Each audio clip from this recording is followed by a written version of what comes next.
La France est un pays où il y a une immigration de longue date. L'année dernière, par exemple, il y a eu 260 000 nouveaux titres de séjour délivrés. Mais nous avons affaire aujourd'hui à pas simplement à des migrations légales, mais aussi à des poussées migratoires dont certaines relèvent de la demande d'asile et des personnes auront le statut de réfugiés, près de 40 000 l'année dernière, et puis d'autres qui sont poussées par des problèmes économiques de pays qui sont souvent profondément déréglés et qui n'ont pas su développer une économie de manière suffisante pour, je dirais, faire en sorte que tous ceux qui y habitent vivent bien. La conjonction des deux phénomènes, c'est-à-dire le désordre lié à la guerre, par exemple on peut passer à la Syrie, à l'Irak, à l'Afghanistan, plus les contextes économiques difficiles pour les personnes, et on pourrait y rajouter les contextes écologiques, font qu'il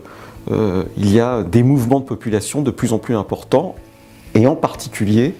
vers les zones qui apparaissent comme des îlots de prospérité et même de stabilité. C'est le cas de l'Europe. Le contexte, il est nouveau parce que d'abord la France n'est pas dans une situation économique absolument florissante, il y a une pénurie aussi de logements, et donc en même temps le fait d'apparaître comme un îlot malgré tout de prospérité alors qu'on sent bien les difficultés, doit nous obliger à repenser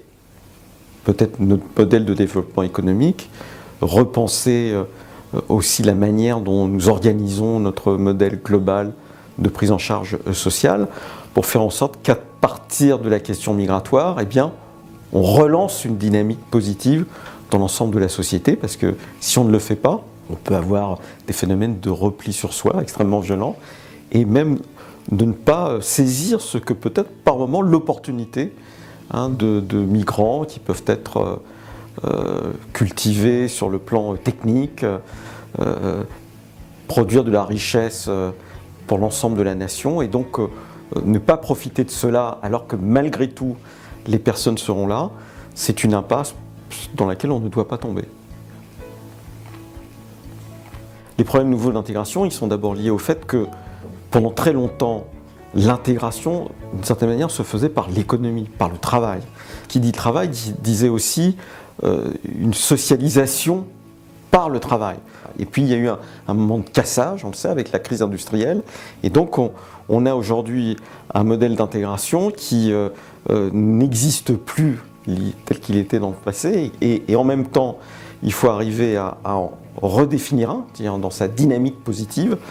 dans un contexte nouveau. Et en particulier, le contexte nouveau, c'est le contexte intellectuel. Ce qui faisait aussi l'intégration, au-delà du travail, c'était, je dirais, un contexte idéologique global,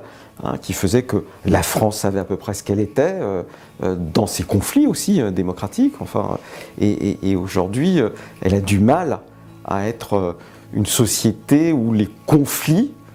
peuvent obtenir une dynamique suffisamment positive ou suffisamment forte pour intégrer les gens. Donc il faut repenser tout ça. C'est pas facile, en particulier parce que, par exemple, émerge une question religieuse importante en termes d'identité pour les personnes, au moment où nous-mêmes nous interrogeons sur la place du religieux dans la société, alors que pendant très longtemps, on a pensé que cette place était vouée naturellement, je dirais, à diminuer. Et donc, on a une question prégnante sur qu'est-ce que c'est que le vivre ensemble, comment on l'organise, tout en respectant les croyances de chacun.